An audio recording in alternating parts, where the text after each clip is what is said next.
Ya, pada pertemuan kali ini kita akan membahas tentang ikatan logam dan gaya antar molekul. Ikatan logam dan gaya antar molekul ya. Saya pindahkan dulu. Kemudian,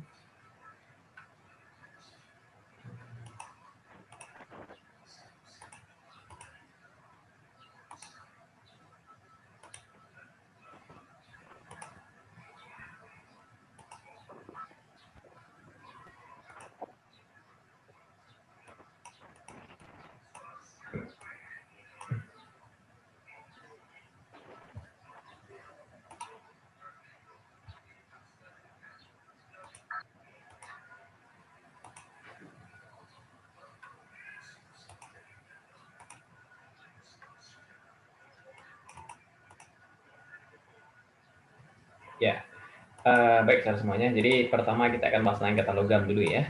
Jadi kita ada bahasan tentang ikatan logam dan gaya antar molekul. Pada kuliah-kuliah sebelumnya kita sudah belajar tentang ikatan ionik, kemudian ikatan kovalen, dan sekarang Anda masuk kepada ikatan ketiga yang disebut dengan ikatan logam. Jadi kalau kita lihat dari sistem periodik, jadi dalam sistem periodik Anda bisa melihat ini ya. Ini adalah unsur-unsur yang sudah kita pelajari sebelumnya, tabel periodik ini. Dan ini kemudian Anda lihat unsur yang berwarna kuning adalah ikatan senyawa-senyawa non-logam. Sementara unsur-unsur yang berwarna grey di sini, ini adalah unsur-unsur yang bersifat sebagai logam. Dan unsur yang berwarna merah di sini adalah unsur-unsur semi logam ya, unsur-unsur yang berada pada titik perpisahan atau titik transisi dari sifat logam ke sifat non logam. Nah, dulu udah kita bahas juga kalau ikatan ionik terjadi antara yang logam ini dengan teman-temannya yang non logam. Sementara kalau sesama non logam, yang kuning dengan yang kuning, kita punya ikatan kovalen. Nah, sekarang ada juga. Nah, sekarang bagaimana dengan unsur-unsur yang ada di sini nih?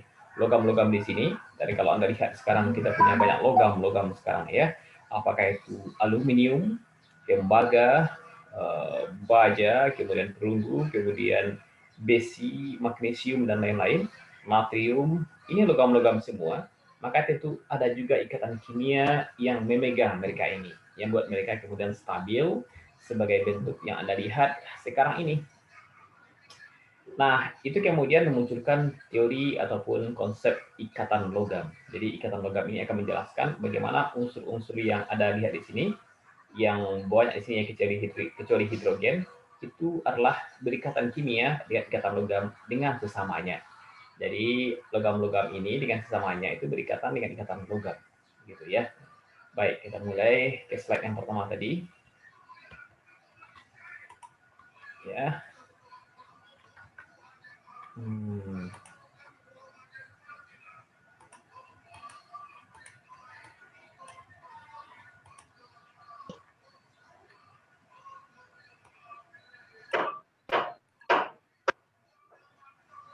Iya, agak lambat ya.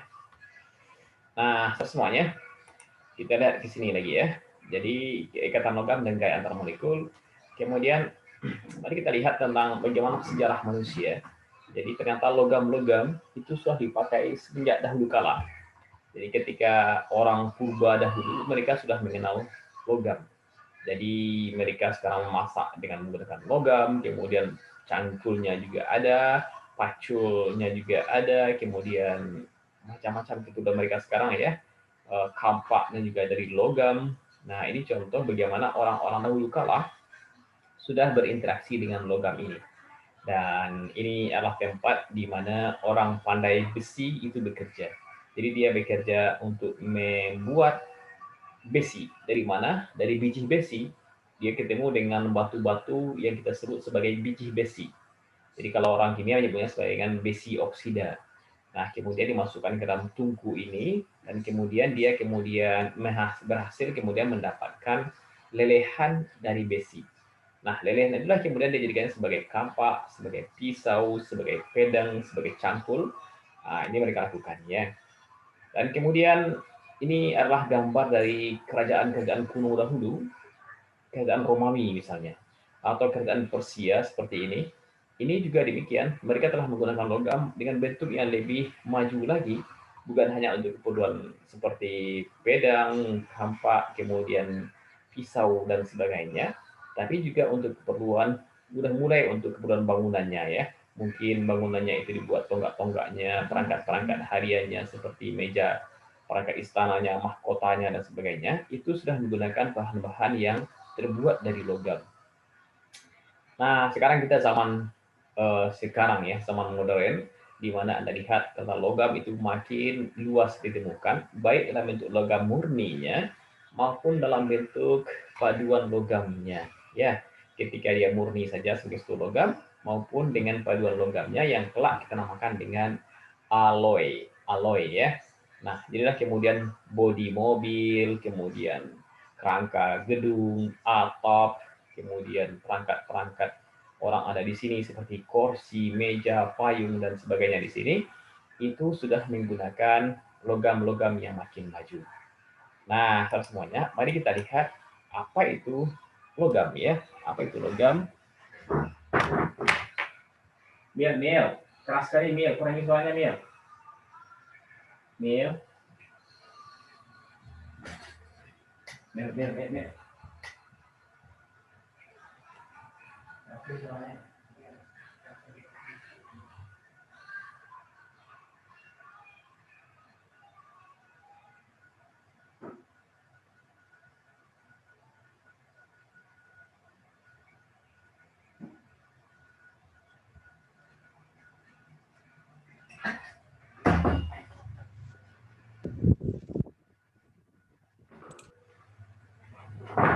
Iya. Ya, baik, kita lanjutkan ya. Jadi kita punya apa nih? Kita punya gambar di sini.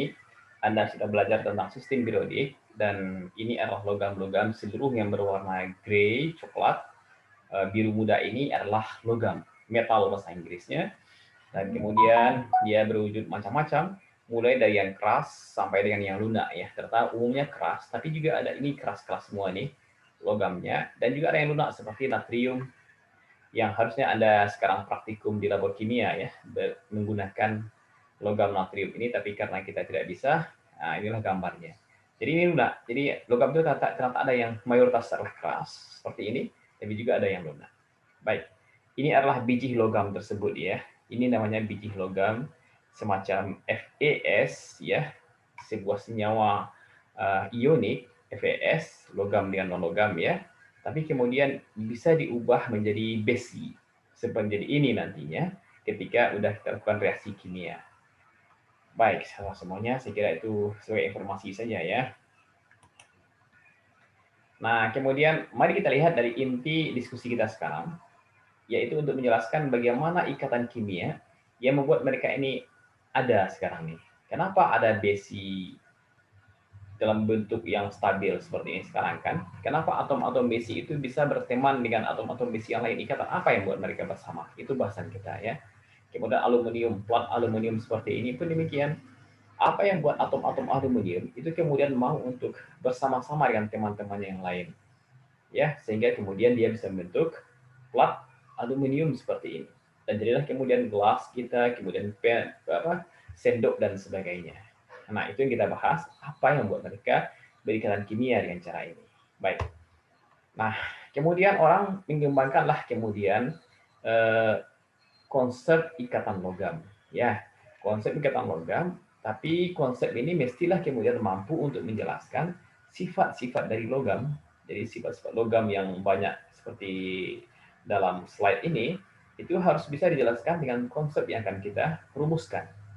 Maka inilah sifat-sifat logam, properties of metal, sifat-sifat logam.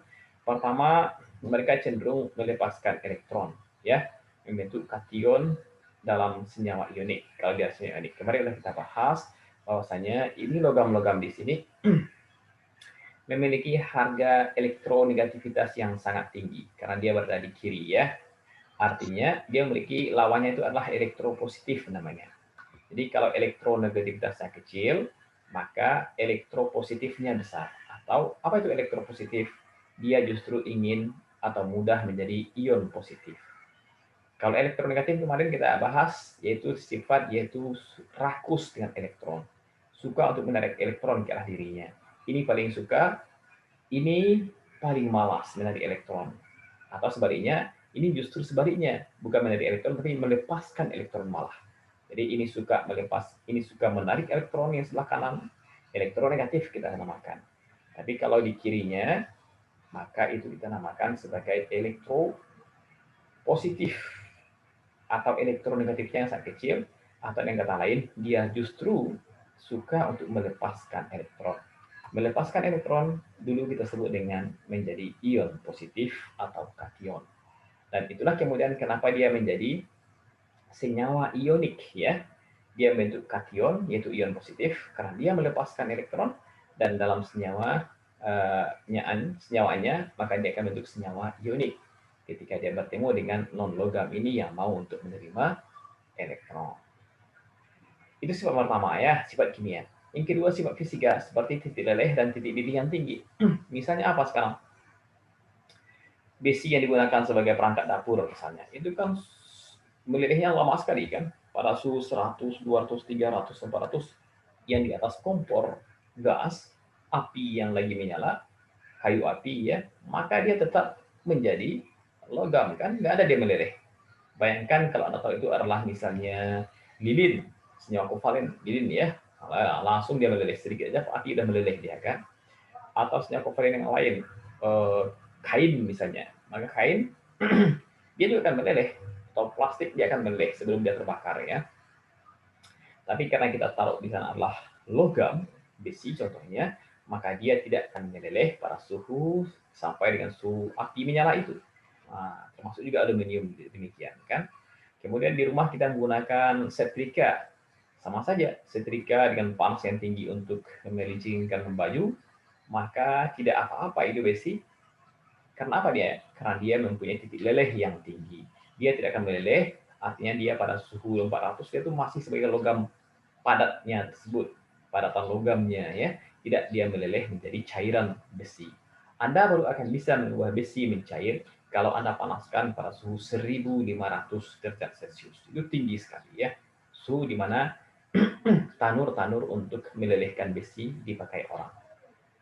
Nah, jadi itulah dia titik leleh yang tinggi. Termasuk juga titik didihnya yang tinggi ya. Apa contohnya? Ya, ya jelas ya. Kalau Anda ingin mendidihkan logam, wow, tinggi sekali itu. Mungkin sampai sekian ribuan derajat. Baru dia akan mendidih menjadi uap besi ya. Tapi itu tinggi sekali. Nah, ini adalah apa nih? Nomor 2 dari sifat nomor 2 dari logam. Walaupun pengecualian ini ada nih. Ini pengecualian ya. Pengecualiannya itu raksa, dia meleleh pada suhu min 39 derajat Celcius. Artinya pada suhu kamar biasa, Anda mendapatkan melting point-nya fasa atau wujud zat dari raksa itu adalah dalam bentuk cair. Dan itulah kita gunakan di dalam mikroskop, dalam termometer. Termometer kita itu menggunakan yaitu raksa ya di dalamnya sehingga dipakai untuk termometer. Nah, kemudian semuanya yang ketiga itu adalah lunak. Maksud lunak itu adalah bisa ditempa. Jadi ditempa ya. Jadi ditempa itu kalau ada dikasih ini adalah contohnya emas sekarang ya. Emas ini dulu dalam bentuk kepingan emas. Ini kepingan emas, tapi kemudian oleh tukang emas itu kemudian ditempa dengan ya semacam palu lah ya. Dan dia akan menjadi tipis seperti ini. Lemparan emas. Dulu kita pernah belajar dengan teori atom ya. Teori atom Rutherford. Nah, Rutherford dia menggunakan lempengan emas sebagai sebagai tembakan untuk sinar alfanya. Nah, itu dipakai kemarin oleh siapa namanya Rutherford. Dan kemudian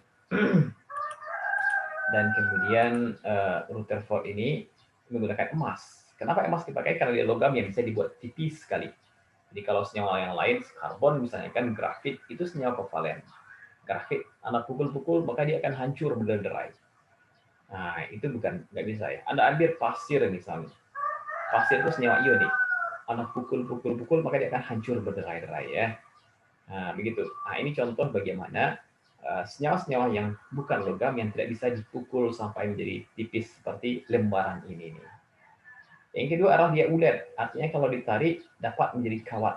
Nah, seperti ini kan. Awalnya mungkin setebal, ya mungkin sebesar lengan kita ya. Tapi kemudian ujungnya ditarik, ujung satu lagi ditarik melawan arah, maka dia akan mengecil sampai jadi kawat yang halus. Nah, itu sifat kedua yang disebut dengan ulet ya, ulet atau malleable. Ini namanya ductile dalam bahasa Inggrisnya. Ini namanya malleable, bisa ditarik menjadi kawat. Nah, begitu ya. Kemudian tidak rapuh. Ya, udah kita contohkan tadi kan. Kalau emas ini tidak rapuh, dia yang tebal, merupakan balok emas misalnya, kepingan emas, dipukul-pukul maka dia akan bisa menjadi tipis seperti kertas ini. Kemudian dia adalah penghantar listrik dan panas yang baik ya. Jadi kawat ini adalah kabel listrik nih, kawat tembaga atau kawat apalah ini yang digunakan untuk kawat listrik di rumah. Termasuk kemudian kalau Anda buka sekarang apa ya, Anda lihat sekarang headset saya kan, ini headset ini warnanya kuning, ini kuning ya. Kuning itu adalah tembaga. Jadi tembaga itu bersifat sebagai penghantar listrik yang baik. Karena itu dia bisa mengantarkan suara saya ke dalam laptop, kemudian laptop kita menyala melalui perantaran kawat, itu karena di dalam itu ada kabel yang terbuat dari logam. Dan logam bersifat sebagai konduktor listrik yang baik. Dan juga termasuk sifat termalnya yang baik, yaitu dia bisa menghantarkan panas yang baik ya. Jadi udah kita contohkan misalnya periuk mesti dibuat dari logam karena logam bisa menghantarkan panas. Kemudian kuali dari logam juga karena kuali adalah logam yang bisa menghantarkan panas sehingga panasnya api di bawah akan sampai kepada masakan kita yang ada di atas panci. Baik, nah inilah 1, 2, 3, 4 dan seterusnya sifat-sifat logam yang mesti bisa dijelaskan dengan teori ikatan logam yang akan kita buat. Nah, selesai semuanya, bagaimanakah dia ikatan logam tersebut? Mari kita lihat ini dulu ya. Nah, ternyata kembali lagi kepada konsep elektron valensi lagi. Jadi ketika kita belajar tentang ikatan ion, maka itu adalah tentang elektron valensi yang ditransfer, yang diserahkan, dan yang diterimakan. Jadi kita belajar tentang ikatan kovalen, lagi-lagi tentang elektron valensi yang di-share, dipakai bersama. Dan ketika kita belajar ikatan logam, bagian pula konsepnya ternyata lagi-lagi tentang elektron valensi juga. Baik, sekarang kita lihat dulu non-logam ya. Nah, ini adalah non-logam, 2 buah atom F, 2 buah atom F ya. Dan ini adalah elektron valensinya masing-masing pada kulit valensi. Maka dia kemudian akan bertemu dengan F dan kemudian akan men-share elektron ini dan ini sehingga dia menjadi oktet kedua-duanya kan. Dan sekarang dia udah men-share elektron, memakai bersama elektron, ya, sehingga kemudian dia udah oktet yang ini pun sudah oktet di sini. Inilah yang disebut ikatan kovalen. Cuma kalau ikatan kovalen ini, pasangan elektron ikatan yaitu yang dua ini selalu dalam unit molekul yang diskrit, yaitu maksudnya adalah dia selalu di sini. Dia tidak bisa bergerak kemana-mana. Nah, ya, pokoknya dia tetaplah di sini nih, nggak kemana-mana dia. Yaitu elektron yang dua ini tetap ada di posisi ini, tidak bisa kemana-mana. Nah, kalau ikatan logam bagaimana?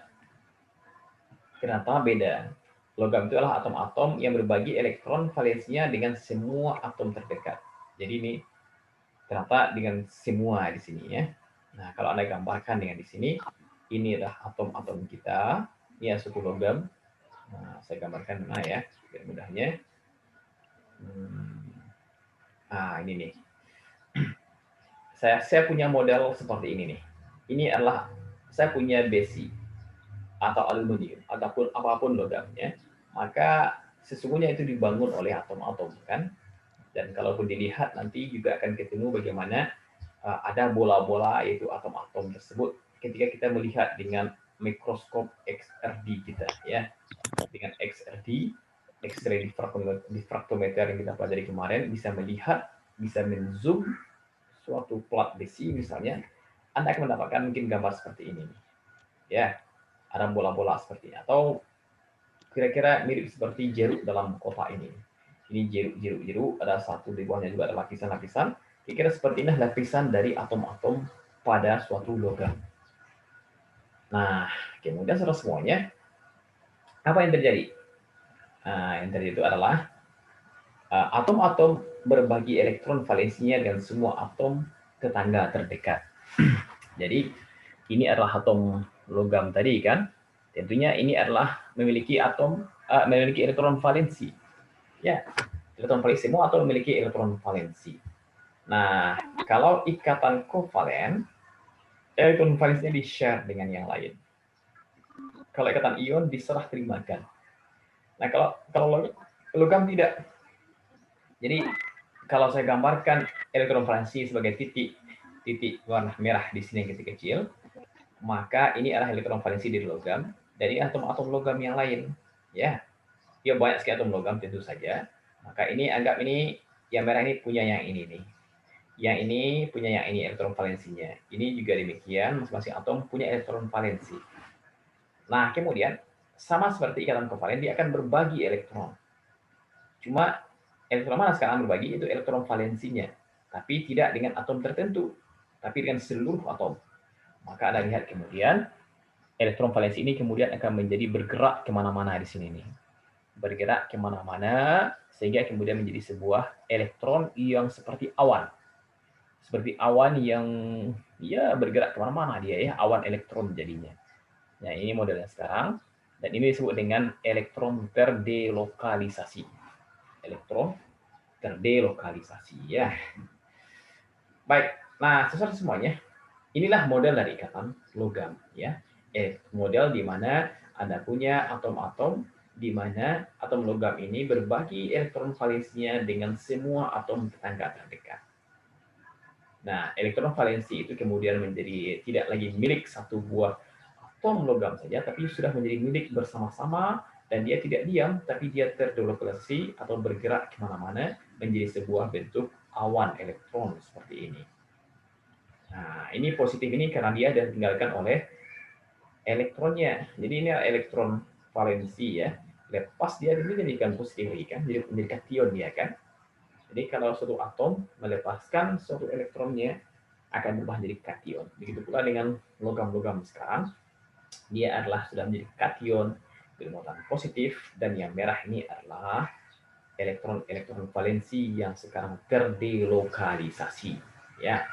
Terdelokalisasi itu maksudnya nggak bisa ditentukan tempatnya dengan pasti lagi, dia sudah menjadi seperti awan yang bergerak kemana-mana.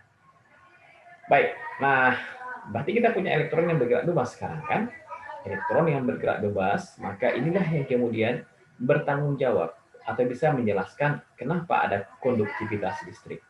Dia bisa mengantarkan arus listrik. Kenapa dia bisa mengantarkan panas, dan kenapa dia bersifat mengkilat. Nah, begitu ya. Jadi kita udah lihat di atas, dia bersifat bisa mengantarkan panas, seperti panci dan sebagainya, bisa menghantarkan listrik, buktinya adalah kawat listrik, dan bisa bersifat sebagai memancarkan atau merefleksikan sinar. Jadi kenapa Anda lihat mengkilat seperti ini? Ya, nampak atap seng kan, mengkilat. Kemudian besi juga mengkilat. Aluminium juga mengkilat. Lithium juga mengkilat, raksa ini juga mengkilat. Semuanya logam-logam yang mengkilat. Termasuk dia emas juga mengkilat. Maka Anda bisa menjelaskan sekarang dengan konsepsi ikatan logam kita, sifat-sifat mereka ini. Ya, dengan elektron bebas bergerak, maka listrik itu akan bisa dihantarkan. Panas juga bisa dihantarkan, dan sinar yang juga bisa dipantulkan. Begitu. Nah, nanti kita jelaskan satu-satu ya. Baik, nah saudara semuanya, sesungguhnya sebenarnya itu ada teori lain ya, untuk menjelaskan sifat ataupun teori ikatan logam, yaitu yang barusan kita bahas itu namanya elektron sea model, yaitu model lautan elektron. Ini kan lautan elektron tadi kan, elektron yang bebas bergerak terdelokalisasi itu namanya lautan elektron. Yang kedua adalah model teori orbital molekul. Tapi karena Anda orang biologi, maka ini cukup dipelajari oleh orang kimia karena terlalu dalam pembahasannya ya. Maka kemudian ini kita tinggalkan, cukup bagi Anda belajar tentang elektron sea model. Nah, inilah dia elektron C model tersebut, yaitu semua atom-atom logam dalam padatan ionik, dalam padatan logamnya tersebut mengkontribusikan atau menyumbangkan elektron valensinya untuk membuat suatu yang dinamakan dengan lautan elektron. Ya, ini kurang jelas ya. Ini adalah si yang bergerak-gerak nih. Elektronnya bergerak-gerak di sini, harusnya gambarnya nanti kurang jelas. Di mana ya, di mana Anda lihat kemudian ada kation-kation yang bola-bola di sini. Kemudian lautan elektron ini kemudian mengelilingi kation-kation logam. Nah, ini ya sekarang kalau agak jelas seperti ini ya. Ini adalah kation dan yang merah ini adalah lautan elektron yang ada elektron antara negatif di sini. Itu kemudian dia bergerak bebas. Dan ini adalah ion positif dari logam dan elektron cloud atau awan elektron yang tidak dimiliki oleh satu buah atom secara spesifik ya. Maka ini adalah lautan elektron yang sekarang dimiliki bersama oleh seluruh logam-logam dari sini. Begitu. Kemudian elektron-elektron dapat bergerak dengan mudah dari satu atom ke atom yang lain. Ya, ini dia bahas sekarang nih. Ini animasinya tapi kurang jelas. Kemudian lantaran mereka itu bersifat bebas bergerak, maka mereka sering disebut sebagai elektron terdelokalisasi. Elektron-elektron yang terdelokalisasi, yang bebas bergerak kemana-mana ya. Baik. Nah, kemudian apa definisi kesimpulan ikatan logam? Ikatan logam adalah tarik-menarik antara kation dengan elektron terdelokalisasi. Ya, jadi kenapa dia kemudian dari satu kesatuan ya, satu kesatuan.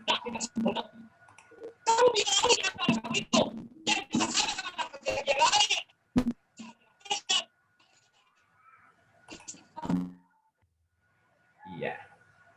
Baik. Nah, jadi ikatan logam itu apa sekarang? Adalah tarik menarik antara kation dengan elektron terdelokalisasi yang dari sini. Begitu ya. Baik. Jadi antara positif ini dengan negatif pasti menarik. Kita udah belajar namanya gaya elektrostatik ya, antara muatan yang berlawanan akan tarik menarik. Maka siapa yang tarik menarik sekarang? Antara yang positif yang bola-bola merah dengan anion dengan elektron-elektron yang bergerak luas kemana-mana. Nah, ini yang kemudian membuat mereka mau untuk bersatu untuk menjadi satu kesatuan seperti di sini sekarang. Jadi, kenapa mereka nggak bubar nih? Atau kenapa jaruknya tetap ngumpul bareng-bareng walaupun nggak ada kotaknya ini nih? Di kotak ini karena kebetulan untuk menggambarkan jeruk dalam kotak ya, tapi sesungguhnya mereka tanpa kotak sekalipun mereka akan tetap bersama. Begitu. Atau seperti gambar di tengah-tengah ini ya, Anda lihat sekarang gerakan elektron yang bergerak di bawah kemana-mana kan? Dia bergerak bebas kemana-mana seperti ini, itulah elektron terdelokalisasi. Dan tarik-menarik antara si positif, kation-kation logamnya dengan elektron yang ada bebas bergerak inilah yang kemudian membuat dia bertahan bersama-sama. Jadi antara negatif, elektron terdelokalisasi dengan kation-kation yang ada di sini membuat mereka kemudian menjadi satu kesatuan, menjadi logam yang dibangun oleh atom-atom logam yang ngumpul bareng-bareng. Ya. Baik, nah gimana semuanya? Yang jelas mereka berkumpul dalam bentuk 3 dimensi nantinya ya. Ya, seperti dalam kotak ini lah. Ini gambarnya secara 2 dimensi untuk memudahkan. Jadi aktualnya itu adalah 3 dimensi. Gitu ya.